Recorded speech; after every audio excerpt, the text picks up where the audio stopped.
Boa noite, meus irmãos, boa noite, minhas irmãs.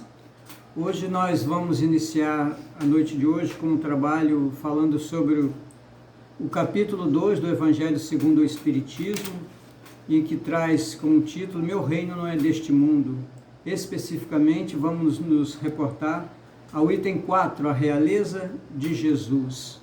Quando nós olhamos para Jesus, enxergamos um ser todo puro, um ser amor, um ser que vem justamente à Terra para trabalhar a questão da libertação de consciências. Então, lá no Evangelho de Lucas 19:38, lá nós nos depararemos com a frase que vem assim dizendo: o rei que vem em nome do Senhor, todos o conclamam, dizendo, o rei que vem em nome do Senhor. E nessas e em outras passagens, dos evangelhos, vemos que os seguidores de Jesus viam nele o libertador de Israel, o novo rei que iria instalar na terra um novo reino livre dos domínios estrangeiros que tanto feriram o orgulho e o brio da raça hebraica.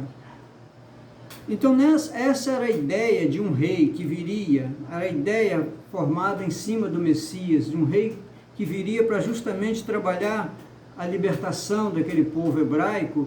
Mas num outro momento nós podemos perceber que é muito interessante, aquele mesmo povo que deseja tanto ser libertado, ao mesmo tempo eles se colocam com aquele pensamento de se colocarem sobre outras nações. Quer dizer, aquela condição que eles se encontram de dominados, eles sentem a necessidade de saírem daquela dominação, de se libertarem, mas ao mesmo tempo nutrem o desejo de dominar, Então é interessante essa proposta.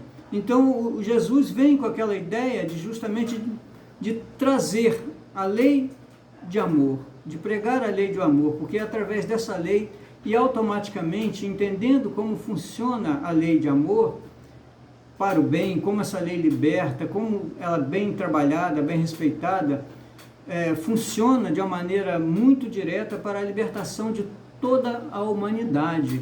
Então, mas o povo não estava captando essa ideia direta do Mestre Jesus, essa ideia de trabalhar o amor, de trazer a libertação através do amor, do respeito às leis morais, às leis de Deus. Claro, então, ele diz assim, pergunta para Cristo, tu és o rei dos judeus? Essa pergunta do governador Pilatos a Jesus. Então, na citação de João capítulo 18, 34, 36 e 37, é deste mundo, ele fala assim, o meu reino não é deste mundo. Então, Jesus, quando cita essa frase, meu reino não é deste mundo, ele está se reportando aos mundos existentes, às várias moradas, como é colocado no Evangelho segundo o Espiritismo, as várias moradas existentes na casa do Pai. Então a pergunta ele dá uma outra resposta. Ele coloca para Pilatos assim, tu dizes que eu sou rei. Eu não nasci, nem vim a este mundo, senão para dar testemunho da verdade. Então, quando nós nos colocamos diante do Cristo e passamos a perceber um pouquinho da sua inteligência, do seu nível de intelectualidade, do seu nível moral, de todo o conhecimento que detém esse Espírito, o Espírito mais puro, mais iluminado que Deus nos deu, para justamente trazer essa mensagem libertadora, a mensagem do amor, a mensagem que traz aquela ideia de nos amarmos intensamente, incondicionalmente, desejando sempre o bem ao próximo. Então essa é uma proposta diferenciada que para aquela época seria de difícil entendimento, para aquele povo que ainda se encontrava no nível ainda muito acanhado de entendimento, de lucidez espiritual, digamos assim. Então, o que Jesus deixou bem claro, que nós podemos definir, e que o Mestre Jesus deixou bem claro, foi a finalidade da sua missão. Qual a finalidade de sua missão? Ele trazer a verdade das leis morais, trazer a verdade das leis morais. Como é que funcionam essas leis morais, uma vez respeitadas, uma vez entendidas por nós? E Cristo foi esse mediador, entre Deus e nós, a humanidade. Então ele traz para aquele momento ensinamentos de acordo com o entendimento, daquele povo. Então ele não poderia dizer além do que suportaria aquele povo. Então ele chegou até um ponto de começar a jogar aquelas ideias de Deus, a ideia da igualdade, da simplicidade, da humildade, de trabalhar-se o amor com toda intensidade, o amor ao próximo, o amor a Deus acima de todas as coisas. Então ele veio trazer a lei de amor. Até então nós enxergávamos todo aquele povo caminhando ainda com muita dificuldade e apegados ainda àqueles dogmas, aquelas leis pré-estabelecidas, e que Jesus traz um novo significado para a vida daquelas pessoas, trazendo ali a ideia de um Deus que perdoa, de um Deus que está sempre ali à espera de todos nós, um Deus que está pronto para nos receber o tempo inteiro. Então, quando nós caminhamos de uma maneira tortuosa e às vezes perigosa, nós muitas das vezes não temos noção.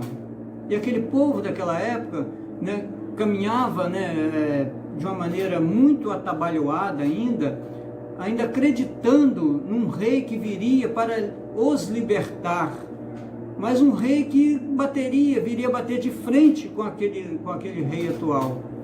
Então haveria um conflito entre os reinados. Então Jesus não veio para entrar nessa batalha. Ele veio justamente para pregar totalmente o contrário, a pregar a lei do amor. Para quê? Para que todos pudessem se harmonizar, se libertar a nível consciencial. Eu sempre digo que Jesus veio para libertar consciências, E ele traz a lei do amor, traz justamente a necessidade de todos nós trabalharmos a verdade. Ele veio para testemunhar a verdade.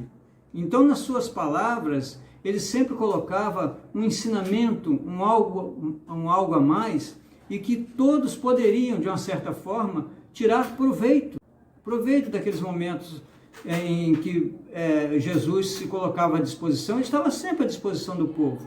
Ele estava sempre no meio do povo, sempre ouvindo as crianças, os idosos, Então, ele se colocava sempre à disposição, e o que ele deixou bem claro foi isso: trabalhar a verdade e as leis morais, que são indispensáveis para a existência do reino de Deus nos corações humanos. É muito interessante essas colocações, no reino dos corações humanos. Mas, por consequência, na própria terra, por consequência da dificuldade em que todos passavam naquele momento na terra, a terra passava por dificuldades, muitas discussões infundáveis, muita ganância, muita rebeldia, um povo com muita dificuldade ainda no que diz respeito ao entendimento diretamente sobre a verdade, sobre as leis de Deus. Então, na evolução da humanidade, com a visão real da vida espiritual e eterna, a visão real espiritual da vida eterna. Então, o reinado de Jesus, é bem entendível isso, o reinado de Jesus é um reinado espiritual. Então, Pilatos, quando se coloca diante de Cristo, o governador Pilatos, ele justamente é um detentor, de conhecimento, mas embasado nas leis materiais. Ele é um ser que está trabalhando incansavelmente sem ter essa visão espiritual. Então, o reinado de Pilatos, a caminhada dele é pautada justamente no reinado material. E Jesus, o reinado dele é espiritual. Então, a questão moral é de fundamental importância para que avancemos. Então, quando Pilatos pergunta a Jesus, né, o seu reino, tu és rei, ele coloca, meu reino não é deste mundo. Então, na sua frase, mas por agora meu reino não é deste mundo, mais à frente ele coloca, mas por agora meu reino não é deste mundo. Em um outro momento, como será? Ele diz, por agora ainda não é neste mundo. Então, João, no capítulo 18, 34, ele diz que além de mostrar-se como representante de Deus na terra, deixa bastante clara a ideia da vida futura e da sua autoridade sobre esta humanidade. Jesus, no seu viver, deu lições através das suas ações, testemunhando sempre as leis de Deus, a verdade possível de ser compreendida. Então, em determinado momento, Pilatos pergunta a Jesus, o que é a verdade? E ele silencia, num gesto de simplicidade e de muita humildade diante daquele líder que ali se encontrava. Então, dentro dessa proposta maior de trabalharmos no bem, de continuarmos firmes dentro dessa caminhada, nós vamos fazer uma citação de uma mensagem que se encontra no livro Obreiros da Vida Eterna, de André Luiz, psicografia de Chico Xavier, que ele começa assim: ó Senhor, abençoa os teus servos fiéis, mensageiros de tua paz, semeadores de tua esperança. Onde haja sombras de dor, acende-lhes a lâmpada da alegria. Onde domine o mal, ameaçando a obra do bem, abre-lhes a porta oculta a tua misericórdia. Onde surjam acúlios do ódio, auxilia-nos a cultivar as flores bem-aventuradas de teu sacrossanto amor.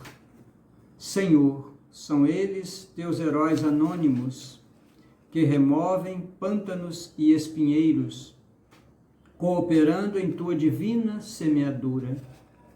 Concede-lhes os júbilos interiores da claridade sagrada em que se banham as almas redimidas. Unge-lhes o coração com harmonia celeste, que reservas ao ouvido santificado. Descortina-lhes as visões gloriosas que guardas para os olhos dos justos. Condecora-lhes o peito com as estrelas da virtude leal.